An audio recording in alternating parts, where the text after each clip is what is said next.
Hi everyone. So in the previous video I said I was going to show you more samples from the recording session. Here you can see all the hit samples and the phrases are over here.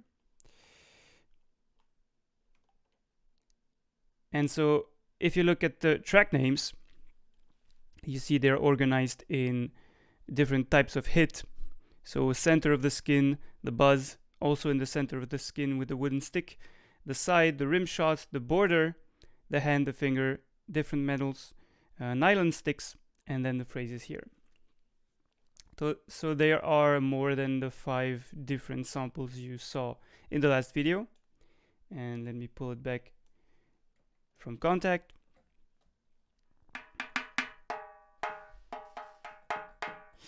So here is our center.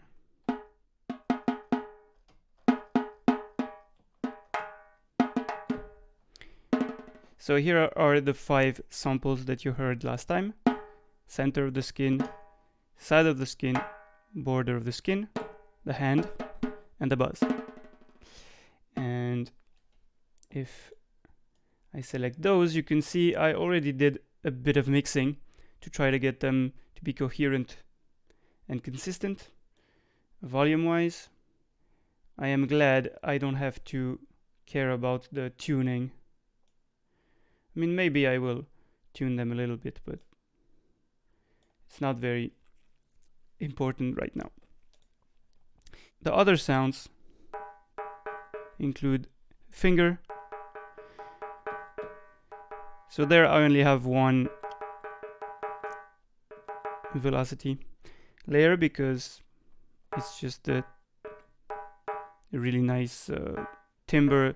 That's the same across all volumes and velocities. Basically, you have a spot on the circle, on the rim, that's without metal, so you can hit with the hand. That's the purpose of the instrument, to be played with one wooden stick and one hand. You can also play with nylon sticks. And this spot without metal is only for the hand or the finger. And because it doesn't have any rim, you shouldn't play it with something else than the hand.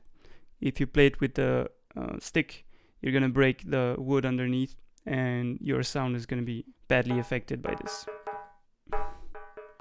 Not to mention your instrument is broken.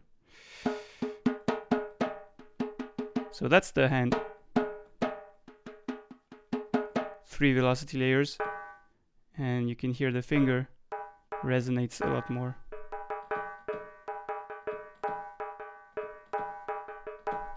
Very good for sound design, I think. And you can hear playing it at different spots on the skin gets you more resonance.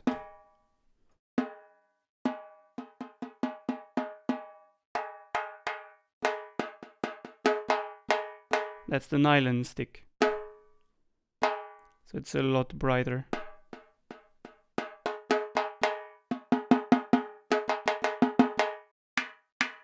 And that's the metal samples. I think there's a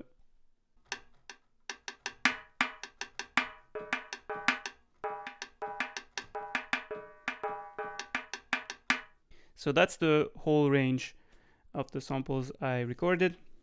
Later I will also fill in the blanks here because it's not really convenient to have them mapped that way.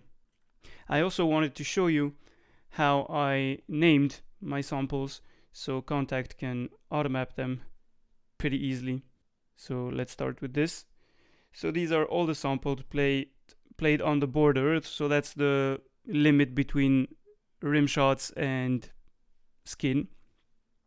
So it's not a rim shot yet.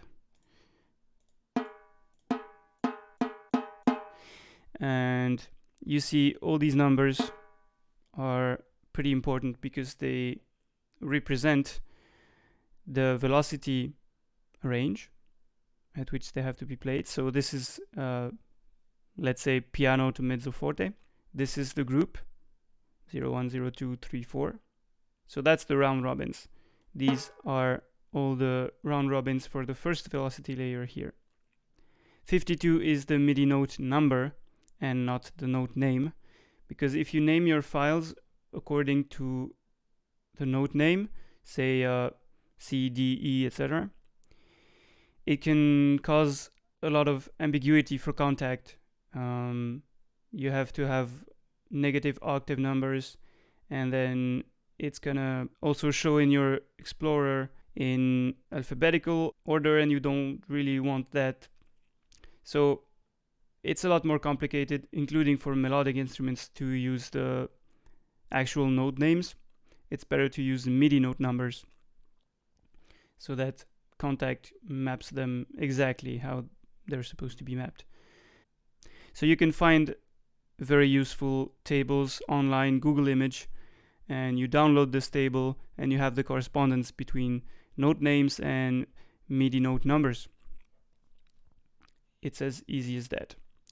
And that's how Kontakt recognizes all your numbers in your file names.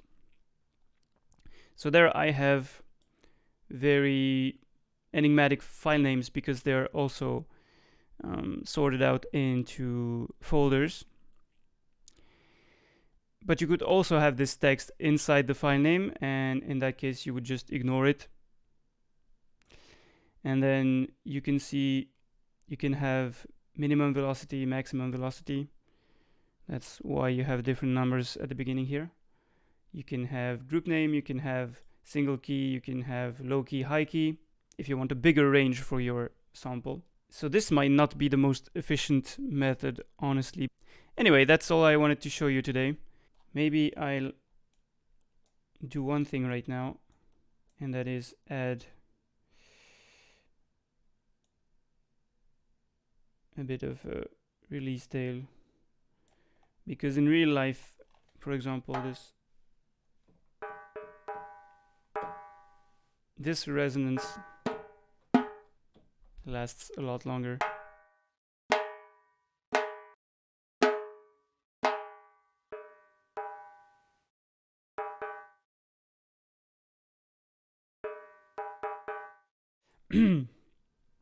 Maybe also add a few milliseconds of attack, just in case there's a little click at the beginning of our samples.